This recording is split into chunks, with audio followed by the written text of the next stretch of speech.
అంత ధైర్యశాలైనటువంటి మల్లమాంబను ప్రతి ఇళ్లలో కూడా ఆమె పట్టం పెట్టుకొని ఆమెను చూస్తే ఒక స్ఫూర్తి, ఆమె చూస్తే ఒక ధైర్యం. మేము కూడా మన బీసీలో ఉన్నటువంటి మహనీయుల చరిత్ర అంతా కూడా వాళ్ళ ఫోటోలు వేసుకొని ఎప్పుడు ఇవి కూడా మా చేతిలోనే ఉంటాయని మరొకసారి మేము కూడా తెలియజేస్తున్నాం. ఈ చరిత్ర చదువుకోవాలి. మనము ఎప్పుడు చూసినా సినిమాలు, మిగతా జ్ఞాపకాలు ఈ కాదు మనకు కావాల్సిన ధైర్యాన్ని ఇచ్చేది.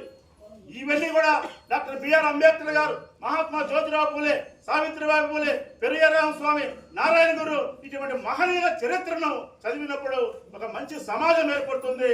ఆ సమాజంలో ఒక మంచి విధానం అనేది వస్తుంది. మనకు చాలా హక్కులు లేవు.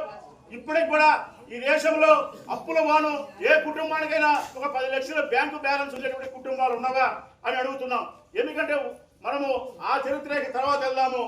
ఈ విషయంలో కూడా మీరందరూ కూడా ఆమెకి ఘన నివాళులు అర్పించాలని తెలియజేసుకుంటూ, ఇంకొక అంశం ఏంటంటే ఆ రోజుల్లో ఇప్పటికి కూడా మిగతా వర్గాలలో మహిళలకు ఉండేటువంటి కట్టుబాట్లు ఆ రోజుల్లో ఆ మహిళలకు లేకుండా ఆమె ఛేదించి ముందుకు వచ్చేటువంటి ధైర్యశాలని మరోసారి తెలియజేసుకుంటూ, ఈ రోజు రాష్ట్ర ప్రభుత్వం కూడా, గత ప్రభుత్వాలు కూడా ఆమె జయంతిని రాష్ట్ర వ్యాప్తంగా అన్ని కలెక్టరేట్లో కూడా ఈరోజు చేస్తున్నారు.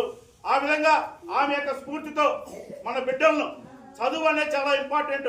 మేము ఏ సభ లేకపోయినా పిల్లలకు మనం ఇచ్చేది ఆస్తులు కాదు, పిల్లలకు మనం ఇచ్చేది ఏకైక వనరు చదువు మాత్రమే. ఆ చదువుకు చిహ్నమైనటువంటి మల్లమాంబను స్ఫూర్తిగా తీసుకొని రాబోయే రోజుల్లో అందరూ కూడా పిల్లలను బాగా చదివించాలని మరోసారి మీకు తెలియజేసుకుంటూ, ఈ అవకాశం ఇచ్చిన రైల్వే కోడూరు శాలివాహన సంఘానికి ప్రత్యేకంగా అభినందనలు తెలియజేసుకుంటున్నాము. ఈ కార్యక్రమాలు జరగాలి. ఇవి కానీ జరగకపోతే చరిత్ర మనకు తెలియదు. చరిత్ర తెలియకపోతే చాలా విషయాలు ఉంటాయి. ఈ మధ్య మనం చూసాం 10వ తారీఖు మనకు సావిత్రిబాయి పూలే వర్ధంతి జరిగింది. సావిత్రిబాయి పూలే కూడా ఆమె చదువులకు, మహిళలకు చదువు చెప్పాలని ఆమె చాలా విషయాలలో ఆ రోజు ఆమె బయటికి పోతుంటే పేడతో రాళ్లతో తర్వాత ఆమె చాలా అన్యాయంగా చూసేవాళ్ళు. అటువంటి ఒక మల్లమాంబ, ఒక సావిత్రిబాయి పూలే, ఒక సాకల ఐలమ్మ, ఇటువంటి ఎంతో మంది గొప్ప వ్యక్తులు ఈ సమాజంలో ఉన్నారు. వాళ్ళ చరిత్ర చదవండి. ఆ విధంగా ముందుకు పోదామని తెలియజేసుకుంటూ, మల్లమాంబ జయంతి కార్యక్రమానికి ఇచ్చేసినట్టు మీరందరూ కూడా ఇవేముందులే అనేది ఎప్పుడు చూడకండి. నెక్స్ట్ ఎవరికైనా ఈ కార్యక్రమాలు జరిగినప్పుడు ఒకరు ఒక ఇద్దరిని తీసుకున్నప్పుడు ఆ పిల్లలకు తెలుస్తుంది మల్లమాంబ చరిత్ర ఏందో, ఆ పిల్లలకు తెలుస్తుంది మన యొక్క చరిత్ర ఏందో. ఆ పిల్లలు కానీ చదివితే రాబోయే రోజుల్లో వాళ్ళు చెప్పితే అప్పుడు వేలాది మందిగా ఈ కార్యక్రమాల్లో పాల్గొంటే అప్పుడు మనకు కూడా సమాజంలో ఒక ఆత్మగౌరవం, ఒక అభివృద్ధి, మనమంటే కూడా విలువనిచ్చే కార్యక్రమాన్ని ఉంటుందని మరొకసారి తెలియజేసుకుంటూ, ఈ రోజు ఈ కార్యక్రమానికి వచ్చిన మీ అందరికీ ప్రత్యేక అభినందనలు చేసుకుంటూ సెలవు తీసుకుంటున్నాం.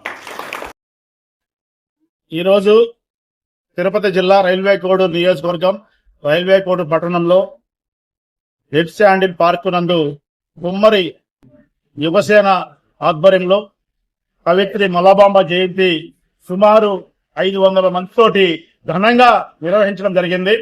ఈరోజు మేము కోరుకునేది ఏంటంటే, మల్లమాంబ ఒక ధైర్యశాలి. ఆ రోజుల్లో విద్యాభ్యాసాలు లేనటువంటి 1400 సంవత్సరంలో ధైర్యంగా ఆమె మొల్ల రామాయణాన్ని కేవలం 5 రోజుల్లో రచించి ప్రజలకు ఆ రోజు ఇవ్వడం జరిగింది. ఆమె స్ఫూర్తితో ఆమె ఒక ఆదర్శమైనటువంటి ఒక వ్యక్తి కాబట్టి ప్రభుత్వాలు కూడా మల్లమాంబ జయంతి కార్యక్రమాలను ఇక రాష్ట్ర వ్యాప్తంగా కానీ మేము కూడా ఒకటి కోరుతున్నాము. మల్లమాంబ నిలువెత్తే విగ్రహము అమరావతిలో కూడా ఏర్పాటు చేయాలని ఈ సందర్భంగా కూడా తెలియజేస్తున్నాము. ఎందుకంటే జాతికి భవిష్యత్ తరాలకు ఒక దిక్సూసైనటువంటి మల్లమాంబ అందరూ ఆదర్శంగా తీసుకోవాలని తెలియజేసుకుంటూ, అదేవిధంగా ఈ రోజు ఎక్కడ చూసినా కూడా మహనీయులు పుట్టినటువంటి బీసీ వర్గాలలో, మహనీయులు ఆ రోజు రాజ్యాలు లేనటువంటి బీసీ వర్గాలలో శాలివాహన చక్రవర్తి అద్భుతంగా ఈ దేశంలో పరిపాలన చేసినటువంటి శాలివాహన వారసులకు ఈ రోజు రాజకీయంగా మనకు స్వాతంత్రం వచ్చిన తర్వాత చట్టసభలు ఎక్కడా కూడా లేవు. అందువలన మేము ఒక పక్క అటువంటి కార్యక్రమాలు చేసుకుంటూ రాజకీయంలో కూడా అన్ని వర్గాలు, శాలివాహన వర్గాలు కూడా వాళ్ళ జనాభా దామాషి ప్రకారం సరైనటువంటి న్యాయం జరగాలని ఈ సందర్భంగా తెలియజేసుకుంటూ ఈ రోజు యువకులు గాని, మహిళలు గాని, విద్యార్థులు గాని అత్యంత ఉత్సాహంతో, కోలాహలంతో ఈ రోజు ఈ కార్యక్రమాన్ని ఇది చాలా స్ఫూర్తిదాయకంగా ఉందని మేము తెలియజేసుకుంటూ, ముఖ్యంగా ప్రతి ఒక్క పౌరుడు కూడా మొల్ల యొక్క ఆమె యొక్క ఆదర్శ జీవితాన్ని చదవాలని, ఆమె యొక్క ఆశయ సాధన కోసం అందరం కూడా ముందుకెళ్లాలని ఈ సందర్భంగా తెలియజేసుకుంటున్నాం.